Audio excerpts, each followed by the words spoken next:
November hosts several observances, and so this episode of Jamaica Magazine, we will be highlighting 4 of them: farmers, parents, geographic information systems, and lung cancer awareness. We want you to be your best so that you can help make Jamaica the place of choice to live, work, raise families, and do business. We continue our program with a word of advice, followed by the news. Stay with us.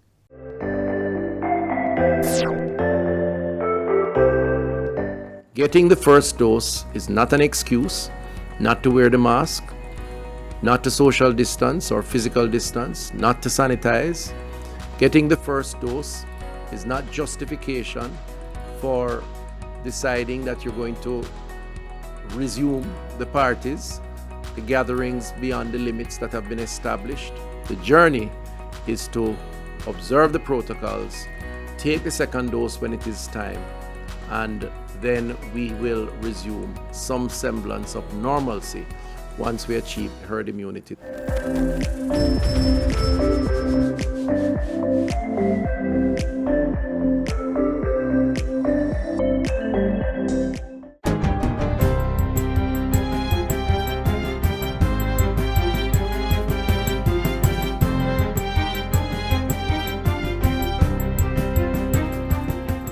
Good day, I'm Stephen McHugh, and this is your JIS News for Monday, November 15, 2021. States of emergency, SOEs, have been reimposed in 7 police divisions across 5 parishes. The SOEs, which took effect at midnight Sunday, have been initiated in Westmoreland, St. James, and Hanover, as well as St. Andrew South, Kingston Western, Kingston Central, and Kingston Eastern.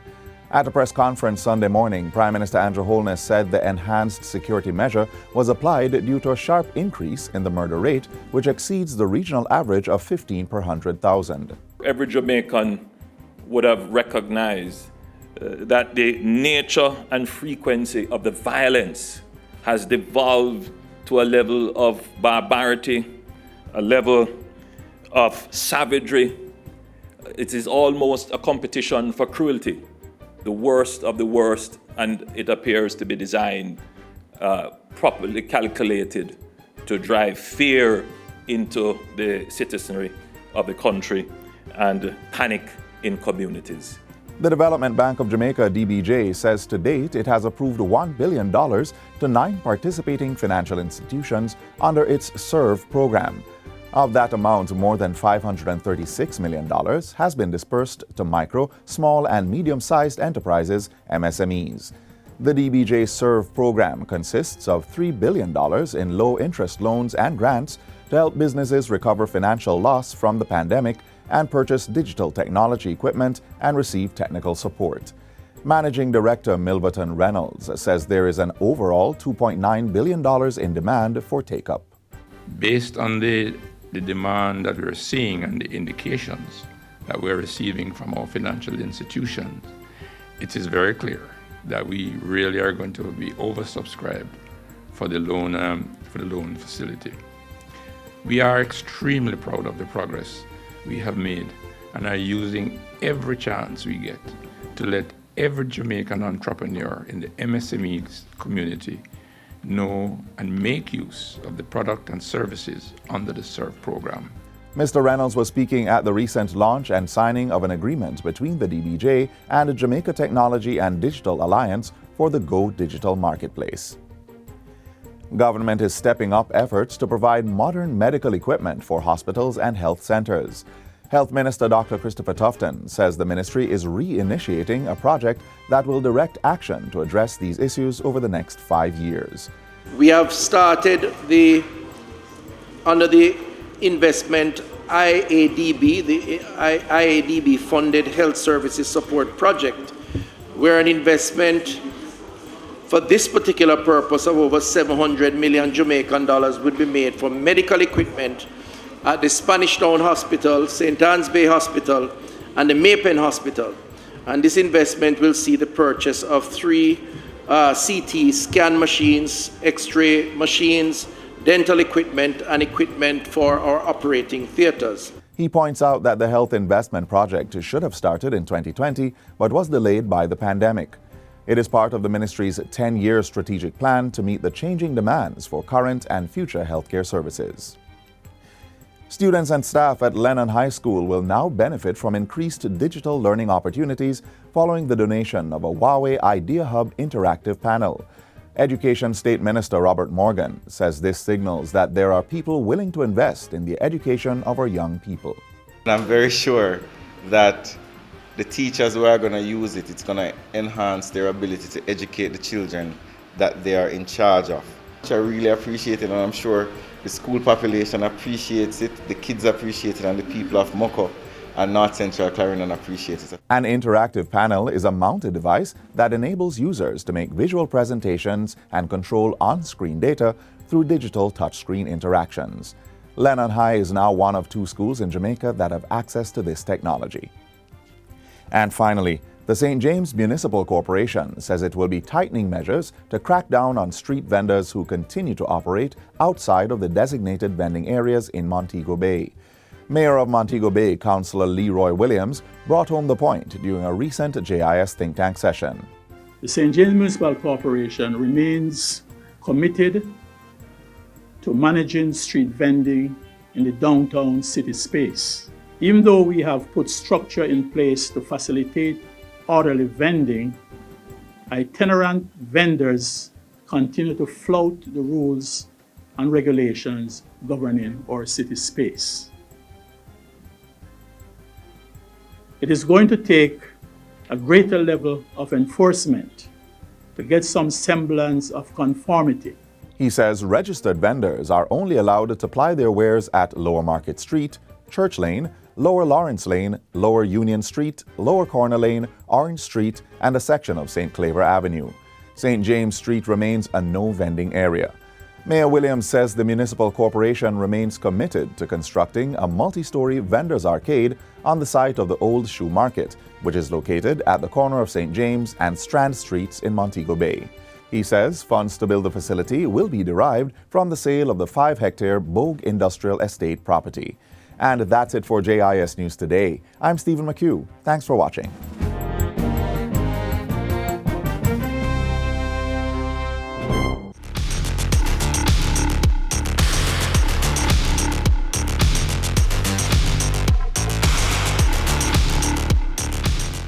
The effective use of Jamaica's 4,000-plus square miles is a major preoccupation of the government. And with Geographic Information System Technology, or GIS, the state is making it a reality. Find out more next. It's all around us. It influences how we work, learn, live, play, and plan for the future.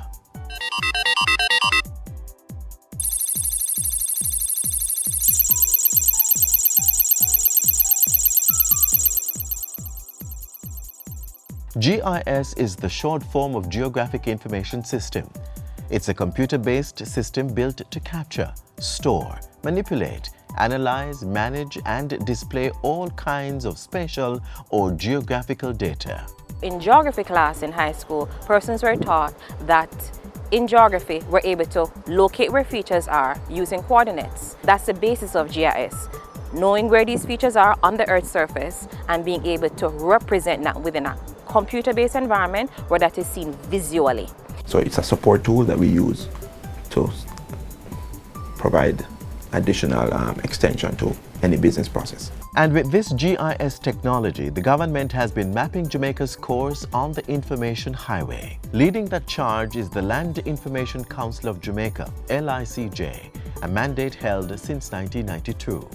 Jamaica is considered the leading country within the English-speaking Caribbean with regards to GIS. We're able to provide direction, policy development. In addition to coordinating the implementation of a national land information policy strategy, the LICJ has also been instrumental in developing a national GIS network. And with the foundation set, the Council is now focused on establishing and implementing a National Spatial Data Infrastructure, NSDI. Through that infrastructure, government will be able to capture, manage, maintain, integrate, discover, and distribute spatial data at all levels of society. The LICJ's mandate is executed through its secretariat, the National Spatial Data Management Division, NSDMD. We provide a lot of technical support to all of these various government agencies that actively use GIS to carry out their mandate. We train these persons. Apart from that, we facilitate conducting GIS needs assessments. Government is currently the largest user of geospatial and related technologies, and that usage runs throughout government.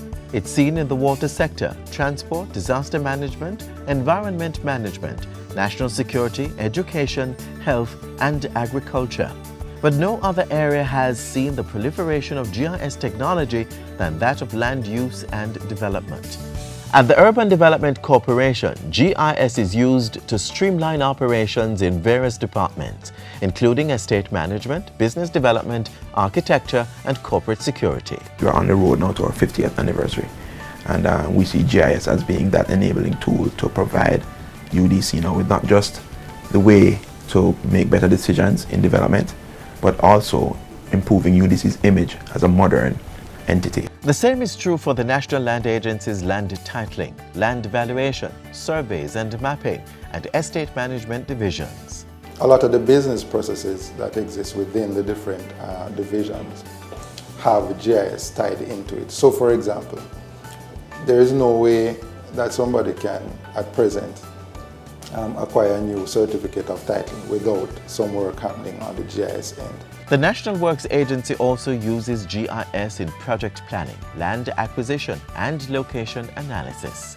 Everything that we do has a spatial component to it, and it's hard to deny that GIS is going to play a role in all of that. Cost savings, greater efficiency, faster decision making, improved communication, and better record keeping are all derived from the use of GIS. And the private sector also has been getting in on the technology.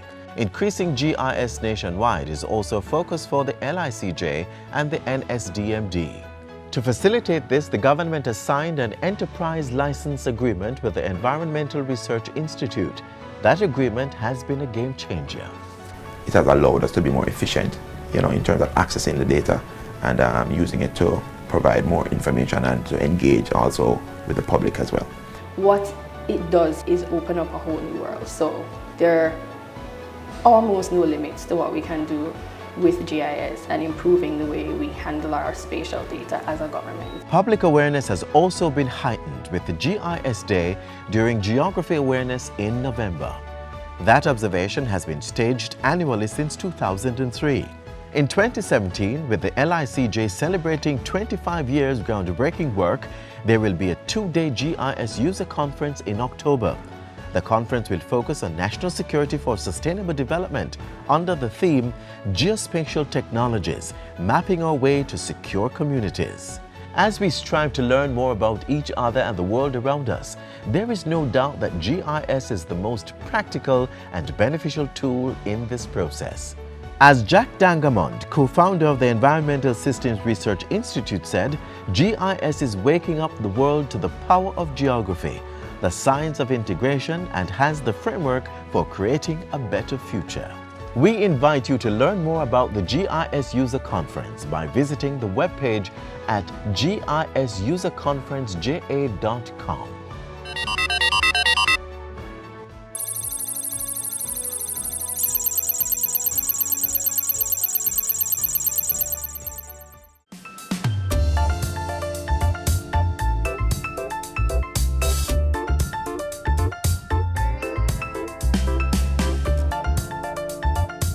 Farming is one of the oldest professions in the world. Today, it is still a viable occupation which not only feeds the nation but also provides well-needed foreign exchange to buy other goods and services on the world market.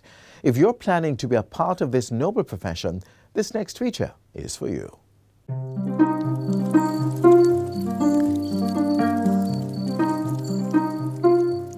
Farming is a way of life, especially here in Jamaica. Today, an increasing number of young people are getting involved. Back then, persons used to look down on agriculture based on the stigma that agriculture is for a particular group of persons. But I am proud to say that that stigma has been reduced significantly. So no longer is agriculture a last option. It's a primary option where persons are now interested in pursuing even studies at the master's level in agriculture. Getting started in agriculture can be tricky, so there are a number of things new farmers need to be aware of. For young persons who would like to get involved in agriculture, the first thing I would say to them, they have to first assess their interest. Agriculture is a very wide industry with different sectors, and so they first need to look at, do I have an interest in crop production or animal production? Crop production is the process of growing produce for domestic and commercial purposes, whereas animal production is the technology applied to keeping animals for profit. You know, feeding, rearing, and breeding. That's just the basics. So for the next few minutes, we'll learn more about getting started in crop production. We at RADA, and the field staff particularly, when we are engaged about young persons getting into farming, when they approach us, one of the main things we want to emphasize is about training. A lot of persons who want to venture into agriculture, and they see it as something that they can get into without getting that technical knowledge, because it's easy to go and get the land, prepare and sow the seeds and all of that. But there's a lot of other issues you have to consider. You have to consider the pest and the disease control. As you say, you have to look at the weather condition, you have to look at the type of crop. Different crop require different environmental conditions. Two major things we also emphasize to new entrant farmers is we look at the markets. Don't just jump into production without thinking about your market.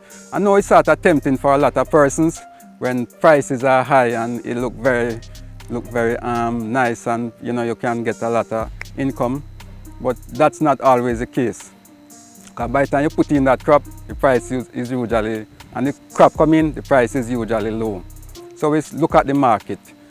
And another thing, we look at the cost of production. A lot of new entrant farmers, they want to get into production without looking at what it costs to produce a crop. That is very important, because that is how you can determine if you are able to make a profit based on how you estimate your costs and your market price and all of that. So we emphasize the cost of production. So those are some of the things we emphasize to new entrant farmers. So there are different options such as agro-processing that young persons can venture. So you don't have to be looking at agriculture as going in the sun, sweating. You can still do that practice. That's the traditional practice. But there are some contemporary practices that involves technology, such as hydroponics and aquaponics. And so young persons can look at that option as well. So don't picture a farmer as this person in dirty clothes, this person riding a donkey.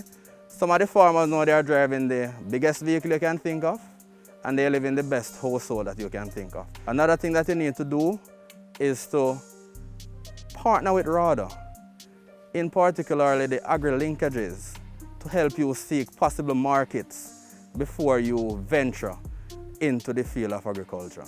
And what you can also do is to do a SWOT analysis.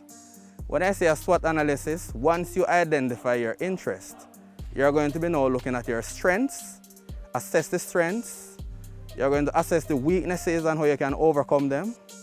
You're going to look at the opportunities that exist, and you're now going to be looking at the threats. So one of your threats could be your, I wouldn't say competitor, because in agriculture, I don't want to give the impression that we are competing. We're all in this thing together. But there are some threats such as disaster. How can you bounce back, or how can you mitigate certain effects? So a SWOT analysis is very important when you're looking at agriculture as a young person. With all that information in mind, get started with your research. Start farming, as you can help to make Jamaica the place of choice to live, work, raise families, and do business by growing what we eat so we can eat what we grow. I want to get rid of that stigma that is attached to agriculture. And I want persons to understand that if we don't have farmers, we won't have any people. So where there's no food, the people will perish. So look at agriculture as a business and not as a traditional, disregarded occupation. It's a very lucrative, very vibrant occupation that you should all think of.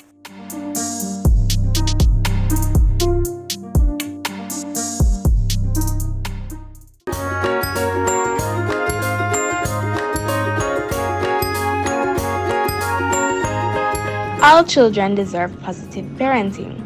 Why not pamper us? Be patient with us. Make time to teach us and, of course, play with us. Celebrate milestones with us and don't forget to be our #1 supporter. Do all these things and practice positive parenting today.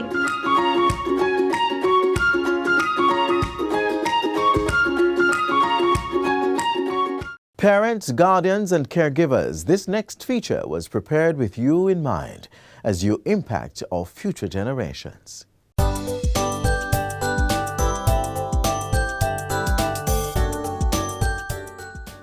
Wouldn't it be great if children came into the world so well-adjusted or with manuals, therefore eliminating the need for parental discipline? This is not the case, however. Parents usually apply their methods or they depend on strategies taught throughout generations to guide their children. 8 in 10 Jamaican children in the 2 to 14 years age group experience violence as a form of discipline. Coercive parenting involves the physical administration of pain as punishment. It also includes the use of harsh language that has the potential to hurt children's feelings and affect their general self-esteem and development. It also fosters aggression because what you're really teaching children is that when there is an issue, we must resolve the issue through harshness, through aggression, through coarse language. There's a direct correlation between coercive parenting and the aggression that we see actually in society. Damaging disciplinary practices have moved outside of the home and into the national consciousness. The time has come for the Parliament to have a debate on this issue and finally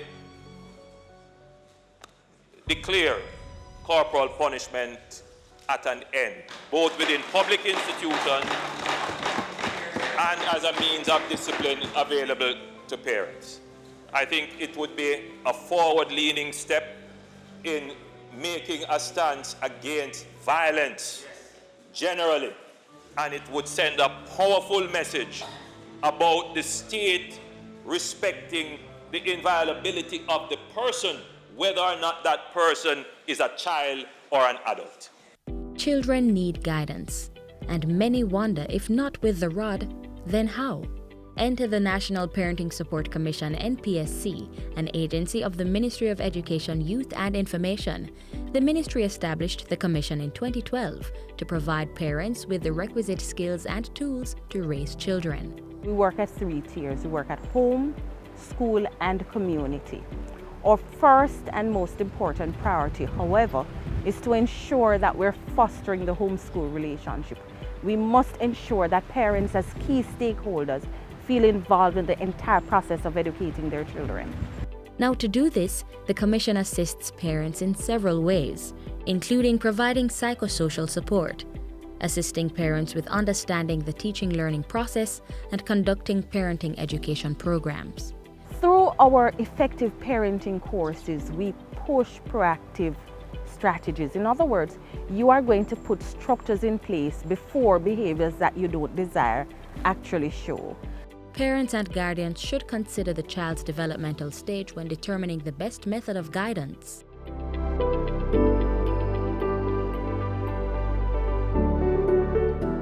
A child who is very young, we encourage play. The child must be playing, and even the teaching learning processes must include play, because this is how they develop their imagination, their creative skills. This is how they also learn to resolve issues and to problem solve. Young children, especially infants, are at the stage where they don't know right from wrong, and they can be impulsive. They may touch items that are valuable or dangerous. Usually, it is best to remove the child or the object from such a situation. We don't believe you're to spank any at all, because that's a part of coercive parenting, and we don't believe that coercive parenting works. So what we encourage you to do, though, is to be firm and to be consistent. So if it means you have to say, do this instead, or do not go there a million times, then that's what you have to be prepared to do.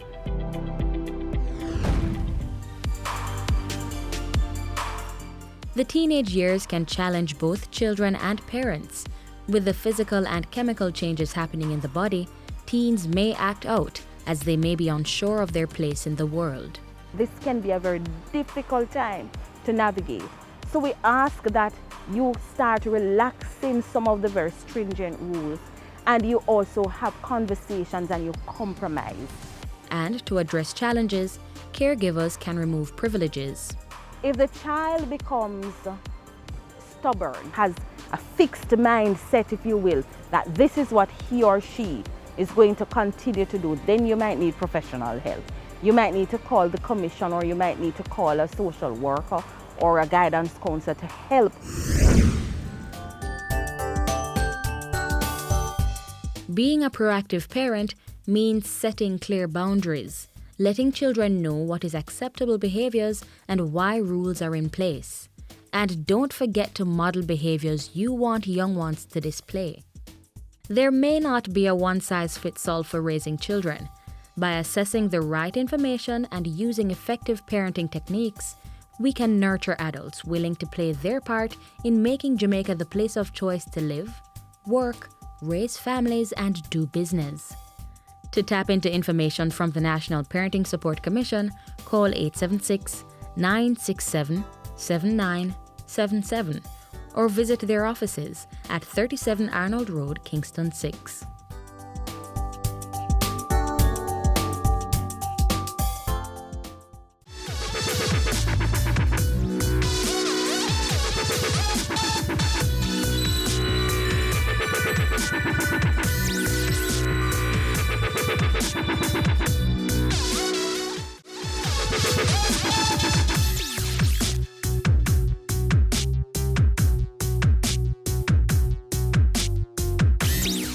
According to the Jamaica Cancer Registry at the University of the West Indies, cancer of the prostate, breast, colon, lung and cervix uteri are the 5 most common cancers on the island.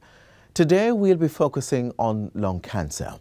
This form of cancer is prevalent among smokers, second-hand smokers, persons with a family history of lung cancer, exposure to cancer-causing agents such as asbestos, and persons who have cancers which have spread from other parts of the body.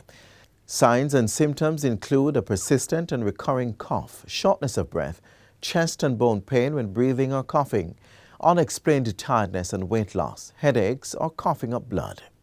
If you have been experiencing one or more of these symptoms for an extended period, we encourage you to visit your doctor where a CT scan can be performed.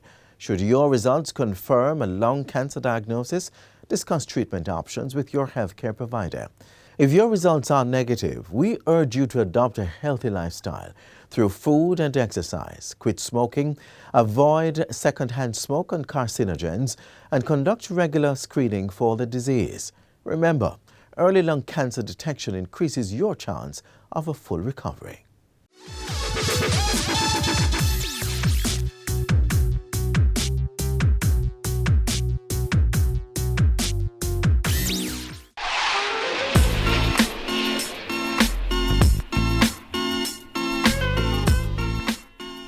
That's all the time we have here on this station. Keep the lines of communication open. Email us, jamaicamagazine@gis.gov.jm. Join us on all the major social media platforms. Visit our website and subscribe to our YouTube channel. Catch up with us while you are on the go by downloading our mobile app.